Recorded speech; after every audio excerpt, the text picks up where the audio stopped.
You know, this movie's so bad that you can say it really was a sin.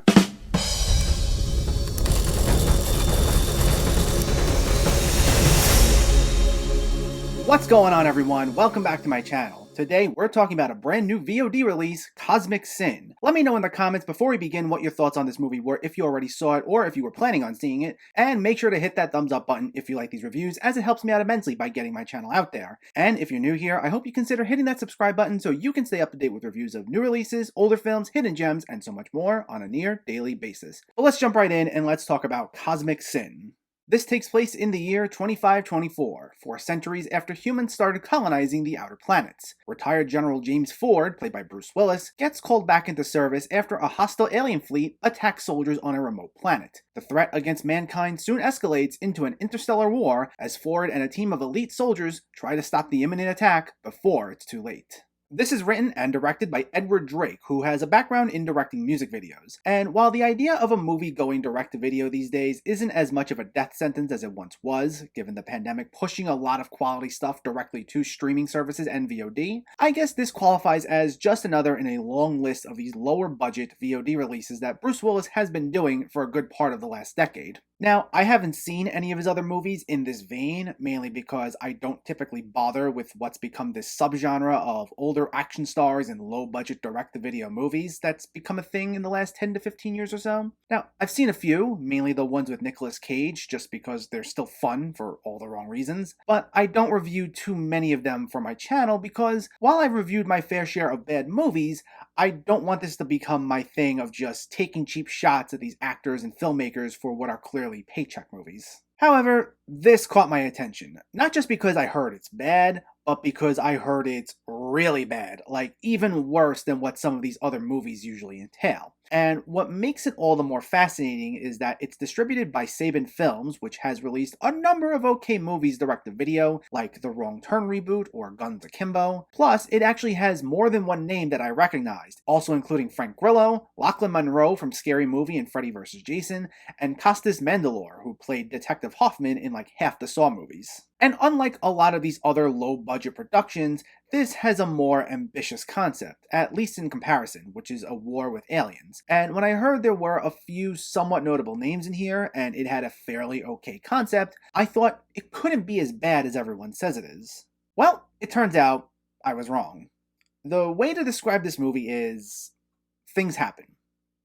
That's it, really. We see people talking in these settings, and they fight each other occasionally, and that's it. Basically what I'm getting at is that this movie is completely incoherent. We see events played out here, but it's never made clear why or how we're seeing what we're seeing. And I mean that quite literally. Outside of maybe Bruce Willis, none of the characters here are established. Relationships aren't made clear, character motivations aren't defined, we don't know what the rules of this world are, nothing. And I mean, you can kinda infer a little bit as to some of that stuff based on just how characters react to each other or how they'll talk to each other in a way that establishes they're familiar with one another. But I think Bruce Willis is the only character I can recall who is referred to directly by name for the entire movie. At least more than once. There may have been a few other characters where you'll hear their name once, but then never again. Now, I know who certain people were because I recognize the faces, but I didn't know the names of any of these characters besides Willis until I looked up their credits on IMDb. I knew the actors, but not specifically who they played. And for quite a number of them, we're not entirely sure what their relationship is to each other. Like, for example, in the first scene with Bruce Willis, he meets a guy at a bar, and the guy tells him how he's glad he agreed to meet him. But we don't know what it's about, or who this guy is that Bruce Willis is agreeing to meet, yet he's with him for the entire movie as if there's some package deal. I don't know if they're friends, business partners, colleagues, former friends, nothing.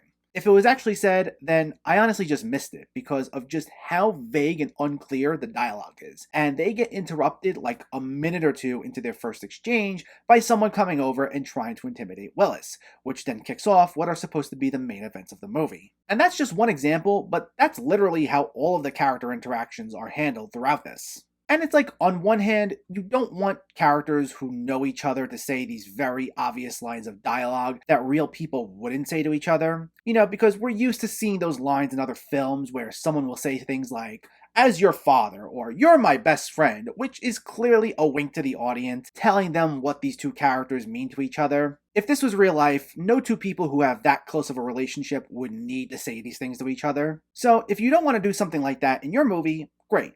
But you still need to find a clear way to establish who's who in your film, and we didn't even get that. Characters come and go without much explanation.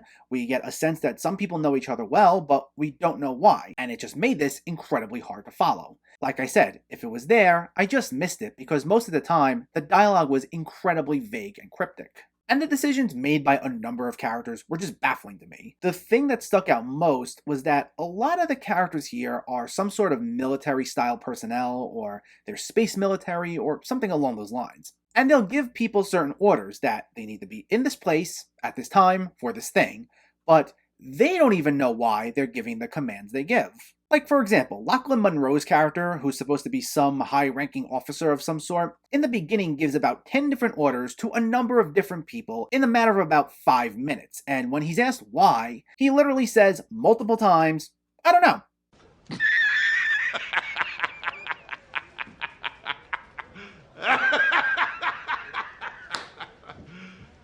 You serious? And I just burst out laughing because this movie's asking me to believe that these military officials who have these top-level security clearances are just randomly and blindly giving orders just because. Now, I'm able to suspend my disbelief for a number of wild concepts, and I've given passes to ridiculous character decisions made before in other films, but this just wasn't even believable in the slightest to me. There's not even an attempt to make it sound coherent.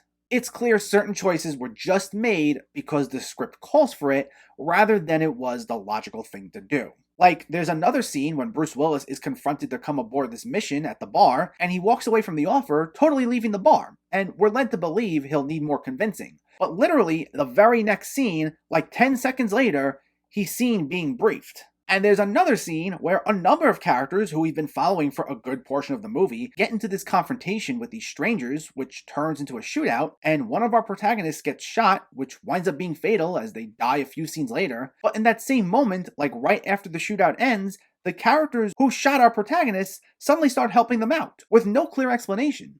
They go from being enemies to being allies in a matter of minutes, despite one of them being responsible for killing one of our protagonists. And I honestly just didn't get it. And again, if you want to tell me that I just missed it or if I wasn't paying attention, then fine. But I gotta say, then you really needed to be paying attention to this. Like dissecting each moment with a microscope to fully understand why anyone does what they do here, or to pick up on motivations that aren't even made abundantly clear. Most, if not all of this dialogue, was made up of cryptic, vague, pseudo-intellectual statements that just offered nothing of substance. And when all of your dialogue is just that, with no concrete statements offering anything of value, then yeah, it's going to be hard to follow. Now, there are a fair amount of action scenes that I guess were done somewhat okay, but because you're so lost trying to follow what this story is, or who these characters are, what these aliens are, and what this world is, it becomes difficult to actually enjoy the action. But action scenes can serve as a distraction for a weak plot in other movies, but this is just so unnecessarily vague that we can't even get that.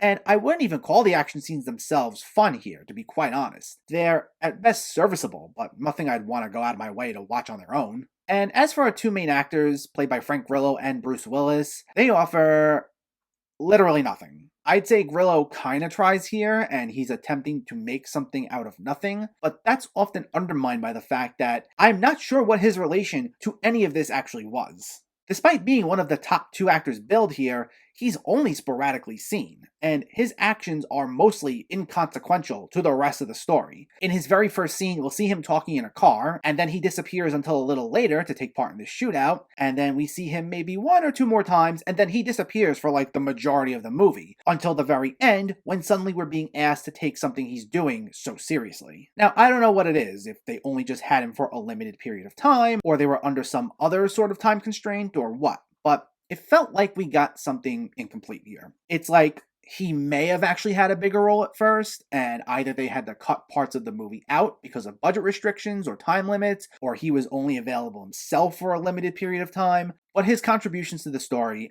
felt like an afterthought. Now, as for Bruce Willis, I've heard before in some of his other more recent roles that he seems disinterested in what he's doing, but I've never really seen it on display, as I haven't seen a lot of his more recent films other than Glass. But this is something else. I mean, I don't even think I can say he gave the bare minimum here. He maintains the same exact expression on his face for nearly the entire movie, which is just this blank stare with a little bit of a squint. He raises his voice above a monotonous drawl only once, maybe twice. And the way he moves, it's like with no sense of urgency whatsoever. And I mean no matter what the situation is. For scenes where he has to go save someone's life, stop an attack, or run away, he moves at the same pace as if he was strolling through the park. At best, he power walks. I mean, it's clear the man doesn't even care whatsoever. Like, he doesn't even attempt to hide the fact that this is just a paycheck for him. And I actually laughed the first 2 times I heard him talk, because I never thought I'd be able to see an actor get away with expressing their absolute disdain for the movie they're in. But here it is. And the funny thing is, he actually has something of an arc. Sort of. Like, he has some sort of relationship with one of the higher-ranking military commanders who may or may not have been an ex, like his ex-wife or his ex-fiancée or something. But because of the severe level of disinterest expressed by Willis, as he sleepwalks through all of this material, it causes us in turn not to care either. Cosmic Sin is a fascinatingly horrible movie. Like, it amazes me that a movie like this can hit such an absolute low. I mean, I really honestly tried going into this thinking it can't be as bad as everyone says it is, but its plot is completely incomprehensible, and its dialogue is so vague that it establishes next to nothing. It defines none of these relationships or any of these characters, and it contains one of the most disinterested performances I've seen, possibly ever, from Bruce Willis. You might be able to find some enjoyment out of this on a so bad it's good level, but other than that, it offers literally nothing of substance. Cosmic Sin gets a 0 out of 10. You get nothing! You lose! Good day, sir! So, let me know, did you see Cosmic Sin, or are you planning to see it, and what were your thoughts? Did you like anything about this at all? Let me know in the comments below so we can discuss. Also, if you enjoyed this video, please like it and share it, and for more movie reviews and film discussion, please make sure to hit that subscribe button to stay updated. Thanks for watching, everyone, and keep having fun with film.